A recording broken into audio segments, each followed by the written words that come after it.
Volvimos, segundo episodio de este Radio Apevi del 4 de julio y seguimos con los proyectos, los proyectos autogestivos de los artistas que con mucho talento le ponen todo el esfuerzo, todo el corazón en estos tiempos tan difíciles. Y vamos a recibir a nuestros segundos invitados. En realidad es una invitada que representa a un grupo de realizadores cinematográficos. Estamos ya con Lucía Ruiz. Ella forma parte del equipo de realización de la película Perfume, que es una película documental sobre la artista María Gabriela Epumer, que falleció hace 20 años. Esta película está en proceso de realización. Tuvo un subsidio parcial del Inca. Ahora nos va a contar Lucía cómo se fue dando eso, pero está en una campaña de contribución de fondos para poder terminarla. Es un documental muy interesante porque la figura de María Gabriela Pumer, sobre la que vamos a hablar, es muy interesante y tiene mucha historia, sobre todo en el rock nacional. Así que le vamos a dar la bienvenida a Lucía, una de las realizadoras, junto a Leo Rosales y Andrea Testa. Bienvenida, Lucía, buenas noches. Hola, buenas noches, ¿cómo están? Muchas gracias. Bueno, ¿en qué estado finalmente está la película? Hemos podido ver algunos materiales dispersos. Ujú. Tengo entendido que la película está armada sobre un archivo audiovisual propio de María Gabriela Pumer, ¿no? Que filmó ella con su cámara y también distintos materiales que posee ella y, bueno, en este caso ahora su familia. Sí, es así. Nuestra idea inicial tuvo que ver con hacer un documental sobre María Gabriela Pumer, porque nos interesaba su figura, su historia, su obra también, que fuimos descubriendo un poco más a lo largo de la investigación de este documental.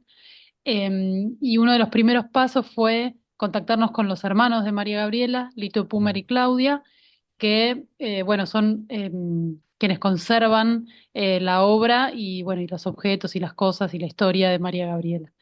Cuando nosotros nos acercamos a ellos, que tuvimos varias reuniones y les contamos un poco que la idea era eso, hacer un documental sobre María sin tener del todo claro cómo iba a ser ese documental, pero que nos interesaba mucho y que lo primero que necesitábamos era, digamos, tener su aprobación Ah, por cuestiones formales también, que tenían que ver con la autorización para poder usar su imagen, su nombre, sus temas, pero también era importante contar con el acompañamiento de la familia, con ese empuje, ¿no? Con ese acuerdo de ellos.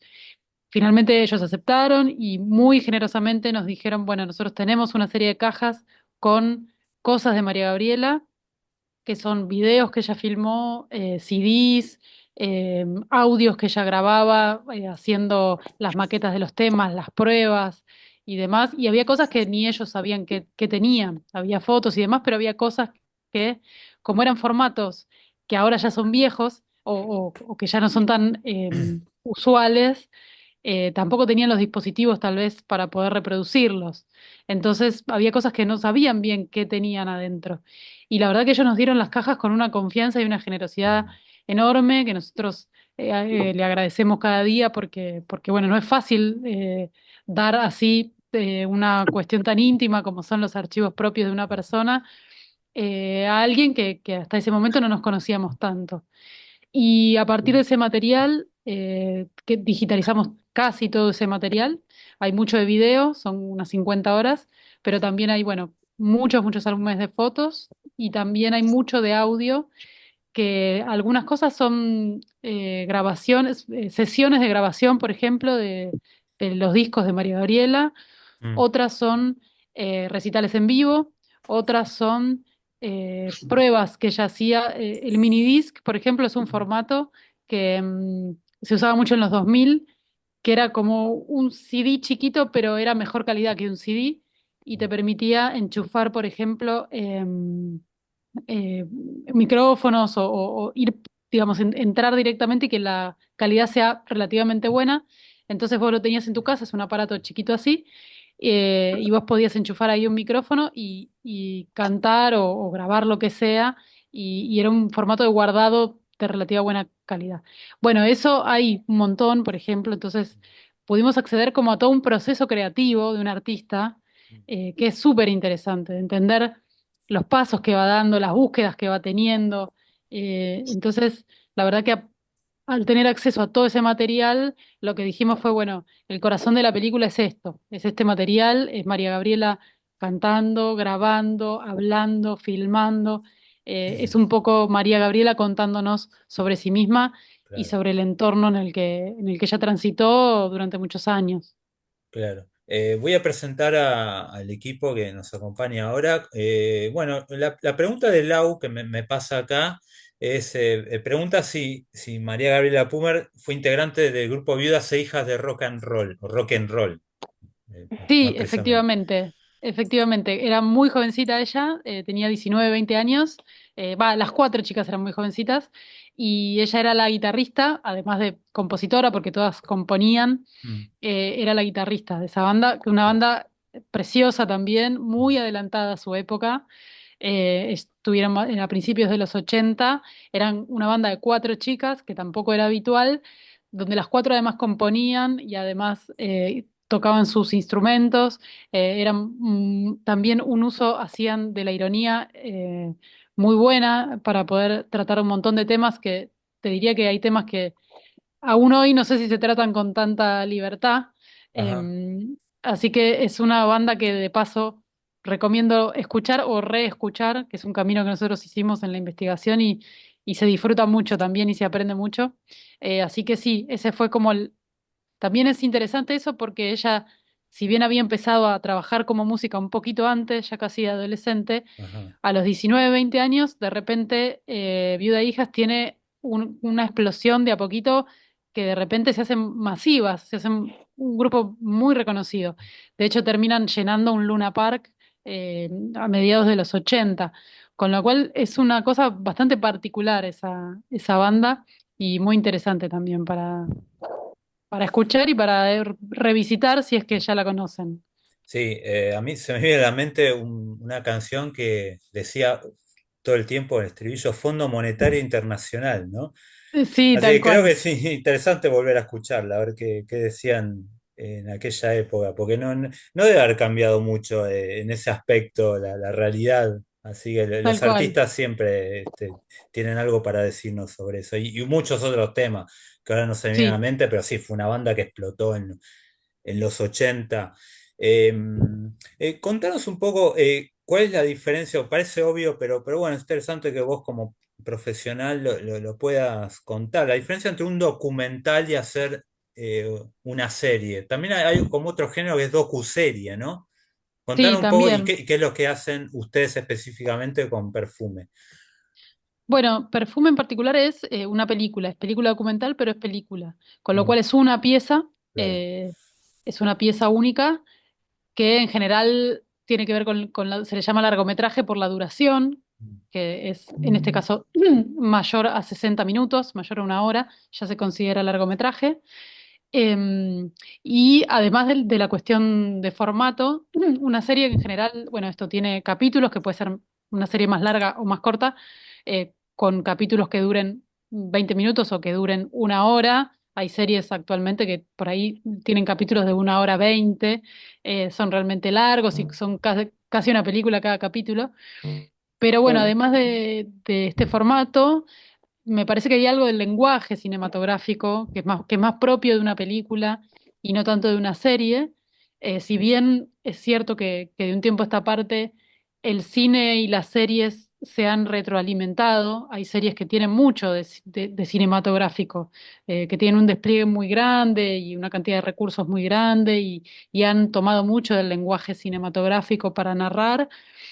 Bueno, el cine sigue teniendo algunas cuestiones particulares que le permiten ciertas libertades, por lo pronto en nuestro caso, que es un documental que un poco tiene que ver con la exploración también, que tiene, por ejemplo, en nuestro caso no vamos a hacer un recorrido cronológico o biográfico de la vida de María Gabriela, que a veces en las series tienen un poco esa necesidad. de engancharte al principio y sostenerte a lo largo de los capítulos. Entonces te cuentan un poco y te dejan un ganchito para el capítulo siguiente y se va como separando cuestiones en capítulos. Acá nuestra idea es que sea todo un gran relato alrededor de María Gabriela y las distintas aristas que compusieron a esa mujer, a esa artista. Entonces, no hay una cuestión del tiempo, ¿no? De nació acá, se crió así, se formó de tal manera, pasó primero por esta banda, después por esta, después por esta, sino que tiene que ver con cuestiones de entender esa cabeza, ese mundo. Entonces es, bueno, María Gabriela era, por ejemplo, esta cuestión de lo autogestivo. Si bien ella tuvo acceso a mucha masividad, tanto en Viuda e Hijas como años más tarde, después siendo la guitarrista de Charly García, tuvo una exposición enorme y un acceso a público muy masivo. Pero la obra solista de María Gabriela estaba mucho más relacionada a la escena independiente. Entonces ella hacía todo un trabajo autogestivo con su propia obra, que fue muy diferente a lo masivo que tuvo que ver Charlie, Viuda e Hijas u otras participaciones. Entonces, bueno, eso es una arista de María Gabriela, por ejemplo, la autogestión. Claro. Después, otra cosa muy interesante que aparece todo el tiempo es que ella era descendiente de un cacique Ranquel, que los Ranqueles son un pueblo originario, sobre todo del centro de la Argentina, em, que es una comunidad que fue muy grande y que hoy está bastante dispersa y bueno, están teniendo así como, justo hace poquito estuvimos en La Pampa justamente grabando con ellos en una comunidad Ranquel. Y hoy están como muy dispersos y bueno, tienen ahí como muchas problemáticas que están enfrentando. Bueno, ese es otro carácter, por ejemplo, de María Gabriela, porque es algo que ella investigó a lo largo de su vida y la incorporó en su obra. Era una cosa a la que estaba muy atenta, por ejemplo. Eh, Cuál era su historia, cuál era su identidad, cuál era la realidad de ese pueblo ranquel en el momento en el que ella, por ejemplo, fue a La Pampa en el 2001, bueno, cuál era la realidad de ese pueblo ranquel en ese momento. Eh, bueno, y después, por ejemplo, cuestiones que tienen que ver con los prejuicios a los que se enfrentó, otro carácter, ¿no? Que tiene que ver con ser mujer, con ser la guitarrista de, o ser la hermana de, o ser la prima de, digamos, cuestiones que le costó un poco poder encontrar un lugar o que se valore un lugar propio, una voz propia, sin tener que ceder a demandas de cierta industria musical o cierto mercantilismo, que quizás la querían encasillar en determinado lugar. Bueno, ella tuvo que ir habitando ese mundo del rock de una manera propia.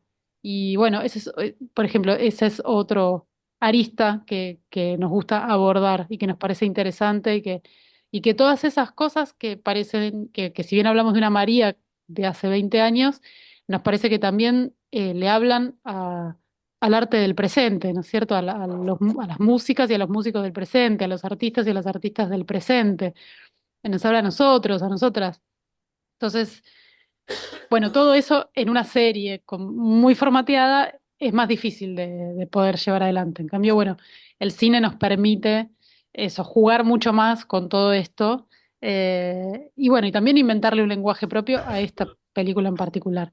No sé si me fui muy larga, pero bueno. No, no, no, está bien porque bueno, aparte contaste como determinados aspectos conceptuales del documental que tiene que ver hasta con la identidad de Gabriela, hasta de sus ancestros, cosa que, Ujú, bueno, influyó seguramente en su arte o en sus proyecciones.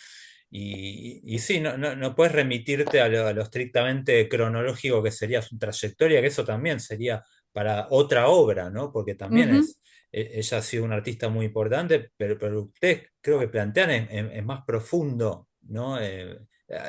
Y aparte más desconocido quizá para el gran público que la conoció, pero no conocía esos aspectos de ella. Sí, tal cual, apuntamos un poco a eso que no se conoce de María Mm. y esto que vos decís, bueno, ¿qué nos dice María? Es como qué cosas aglutina María Gabriela que nos permiten hablar de un montón de otras cosas. Ujú. Sigo presentando al equipo, voy a ir con Mariana. Mariana, hola de nuevo. ¿Cómo va? Ahí estamos abriendo el micrófono.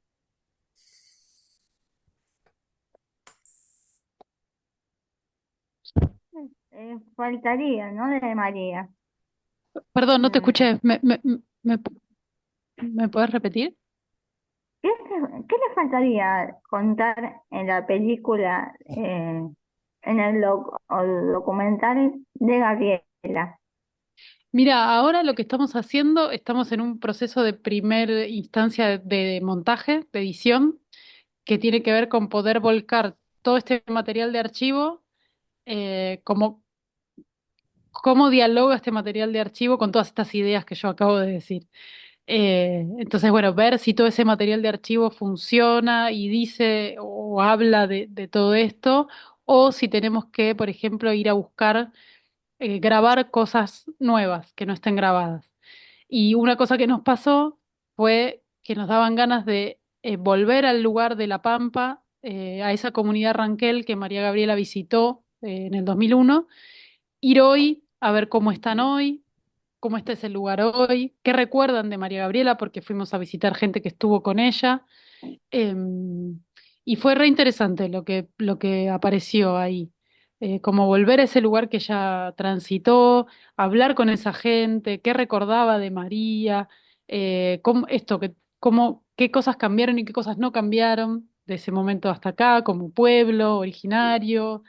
Entonces creo que lo que nos falta un poco es terminar de explorar ese presente en relación con todo ese legado que María dejó. Entonces, por ejemplo, esto, encontrarnos con sus compañeros y compañeras de banda, que algunas ya las conocimos, pero otras todavía no. Entonces, queremos ir a verlos y a verlas. Alumnas, por ejemplo, que ella tuvo, porque durante todo el tiempo que ella trabajó como música, también trabajó como maestra, como profe de guitarra, y en el Instagram en el que abrimos, muchas chicas, sobre todo, algunos chicos también, pero muchas chicas nos escribieron diciendo, yo fui alumna de María Gabriela, me acompañó a comprar mi primer guitarra, cosas así, y eso, hay algo del legado que quizás nos estaría faltando en esta búsqueda presente, ¿no? De ir a buscarlas hoy. eh, y bueno, y ver cómo dialoga, ¿no? El documental y el cine en ese sentido tiene una cosa bastante particular de ir y volver en los procesos. No es que el guión ya está cerrado y entonces vamos y filmamos lo que ya sabemos y les pedimos que digan, o ya sabemos todas las respuestas, sino que bueno, a veces armamos una escena. Vamos a buscar o a entrevistar a alguien que creemos que nos falta para ahí y quizás eso nos devuelve algo distinto a lo que pensábamos y entonces volvemos a editar con eso nuevo que enriquece lo que teníamos pensado o que lo modifica por ahí directamente. Entonces, bueno, ahí hay todo un camino de ida y vuelta que si bien uno avanza, estamos todo el tiempo revisando lo que hicimos y volviendo a buscar y bueno, y decidiendo ahí, ¿no? Ajustando como esa búsqueda. Además de la investigación propia que estuvieron haciendo y siguen haciendo, ¿qué otras fuentes tienen? Por ejemplo, no sé, la revista Pelo, me imagino. ¿Hay libros sobre ella? Mira, no hay libros sobre ella, hay algunos libros que incluyen algo de su historia. Uno es Brilla la luz para ellas, de Romina Sanelato, y otro se llama Altaco, que es de Gourmet, la editorial Gourmet Musical, que son tres autoras, tres periodistas, que está muy bueno. Los dos libros están muy buenos. Y hacen un recorrido que tiene que ver más bien con la historia del rock a través de mujeres rockeras sí, sobre todo el rock en estos dos libros. Y entonces, bueno, esas las tomábamos como fuentes para, para entender un poco las épocas también, para poder entender qué otras mujeres compartieron escena con ellas. Entonces ahí hay fuentes. Y después aparecen cada vez más materiales de archivos televisivos, por ejemplo, que, que van apareciendo así como muy sueltitos y que hay un camino nuestro de ir a buscar esas fuentes que quizás estaban también menos conocidas, porque en general lo más conocido tiene que ver con María Gabriela, con Charly García, eso sí hay un montón. Eh, entonces, las poquitas cosas que aparecen de María Gabriela sola, bueno, ahí hay algo rico para ir a buscar que quizás es menos conocido, circuló menos, o es algo que no había circulado antes, algo medio inédito. Entonces, hay una búsqueda de material de archivo también por fuera del propio de María Gabriela, eh, y que bueno, es un camino porque no todo se conserva. eh, Hay cosas que aparecen que aparecen en un Instagram y entonces hay que ir a buscar a ese Instagram a ver cómo consiguió ese material, si hay posibilidad de conseguir ese material en mejor calidad. Bueno, ahí hay todo un camino de fuentes que van apareciendo aparte, no es que uno ya las tiene todas sabidas, sino que una cosa te va llevando a la otra.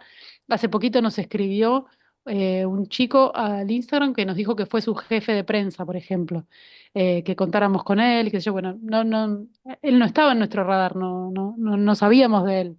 Entonces, bueno, ahí entramos en contacto con una fuente, quizá una fuente nueva, por ejemplo. Y eso aparece todo el tiempo.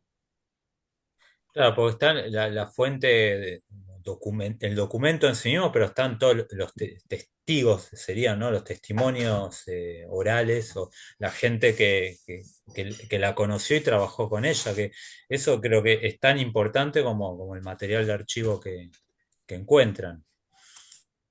Sí, totalmente, porque además ahí aparecen los recuerdos, ¿no? Y aparece lo más humano, digamos. Aparece cómo uno se acuerda de las cosas, como esa emocionalidad que aparece en el recuerdo también, cómo viviste esa época, qué te quedó de ella en este caso, ¿no? ¿Qué conservas vos de esa persona? Entonces, bueno, son relatos súper interesantes desde un lugar particular que probablemente, como decís, un archivo periodístico televisivo, bueno, no recoge, ¿no? Sigo presentando al equipo ahora, justamente la tocaya con Gabriela, Mm. Gabriela Inés, ¿no? Estaba pensando si te llamas María Gabriela, no, pero vos te llamas Gabriela Inés, ¿no, Gaby? Sí, Ah, bueno, que hubiera quedado lindo si te llamabas María Gabriela, pero bueno, no importa. Bueno, Gaby, ¿tú te haces una pregunta para Lucía? lo que debe haber sido en el 2001 para ella, el tema de trabajar y todo. En el Sí, 2001 debe haber sido intenso. sí, totalmente. Hay Yo algo sé tan... porque esa época fue bastante intensa porque yo justo me iba de viaje egresado. Mira. Justo en pleno corralito estábamos allá con mi mamá. Lo que debe haber sido para ella el tema del laburo intenso Ujú. en esa época. Mira, justo esto lo vimos en una nota. Ella iba a presentar un disco el 20 de diciembre del 2001. Tenía esa fecha. No se pudo hacer esa presentación, no se realizó. Pero en ese Estamos aquí en contexto, noviembre, no, claro, ahí nomás, el 30. ahí nomás. Claro, estaba todo muy caldeado, ya era como un contexto social muy difícil. Y una cosa que ella hizo alrededor de esos años fue sacar, como también había mucha crisis en general, lo que ella hizo fue sacar un disquito, un mini CD muy chiquito, que el paquete en el que venía era una latita de pomada de zapatos, Sí, que recicló, compró una tanda de eso. El CD entraba justo ahí, el mini CD, y era un mini CD con dos temas, dos canciones, y como un videíto interactivo, un jueguito, un videojuego muy sencillo. Hay gente que si la buscas en Mercado Libre, hay gente que lo tiene así como objeto así mm, medio de diseño, ¿viste? Y nada, ese tipo de cosas que aparecen cuando aparece la crisis, ¿viste? Como una creatividad que decís, bueno, de donde pueda, de donde se pueda. eh, bueno, eso creó ella alrededor de ese momento tan caótico que fue el 2001. Era ese tema que decía, está todo muy bien, o está todo tan bien, o está... No, ese era un tema de Erika García. Ah, Erika García, claro, sí, sí, Sí, sí, estaba pensando, pero es de esa época, por eso me acordé de 2001, me acordé de ese tema, pero bueno, sí, sí, sí.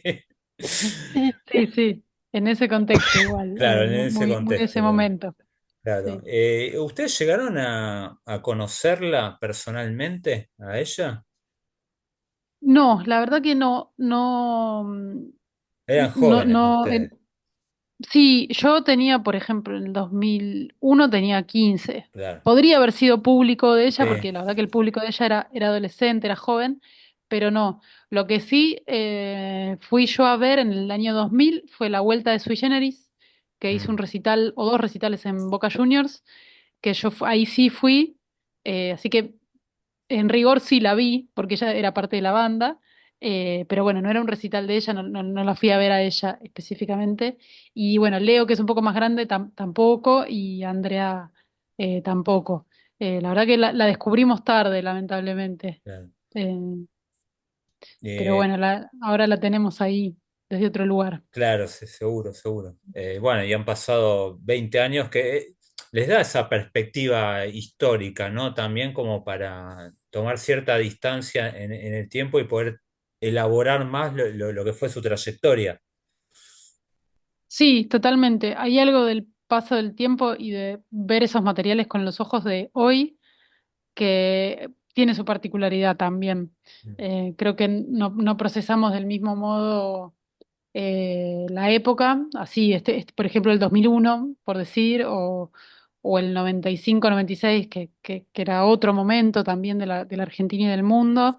Em, Totalmente distinto cómo se atraviesa ese material hoy, ¿no? Pasó, si bien no, en tiempos históricos 20 años a veces no es mucho, em, creo que en la Argentina por lo menos en 20 años pasan realmente muchas cosas.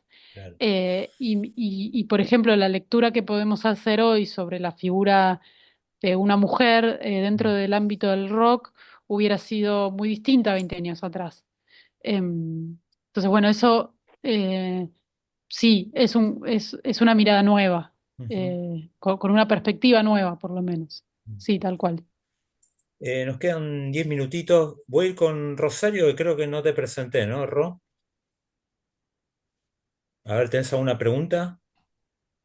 Estás ahí silenciosa. Sí, estoy Ah, esperando. No, estoy esperando porque vos sí, no perdón, me lo olvidé de tomen a vos. mí. Nada, no me olvidé, estamos muy metidos en la charla. Eh, ¿Hace cuánto que trabajas de esto?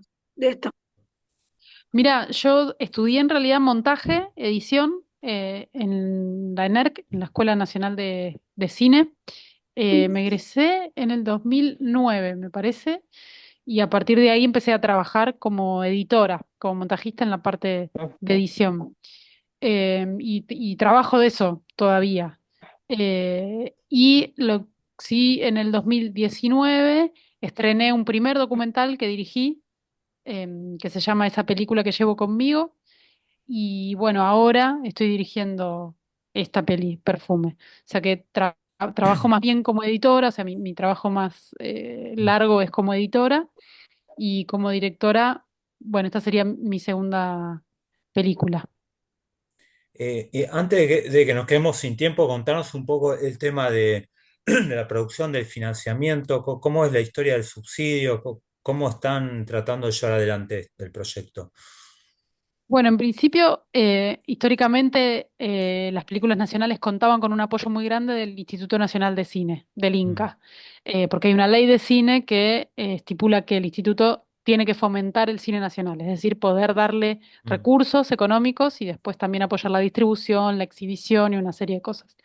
La gestión nueva, la gestión actual, cortó muchísimo esos subsidios. Hizo el año pasado, por ejemplo, no fomentó ninguna película nacional, y lo que está abriendo ahora es realmente muy chiquito en relación a todo lo que se producía anteriormente.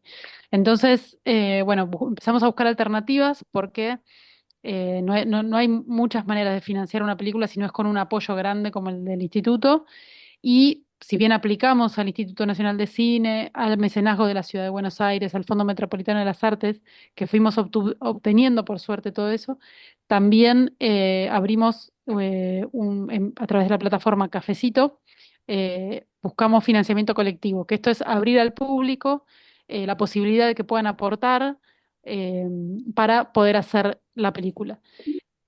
A partir de ahí, la verdad es que si bien es un porcentaje pequeño en relación al presupuesto total de la película, ha sido muy importante para nosotros eso, tanto los mecenazgos como el Fondo Metropolitano, como los cafecitos, han aportado, nos han permitido hacer cosas, a ir avanzando hasta poder obtener un financiamiento más grande.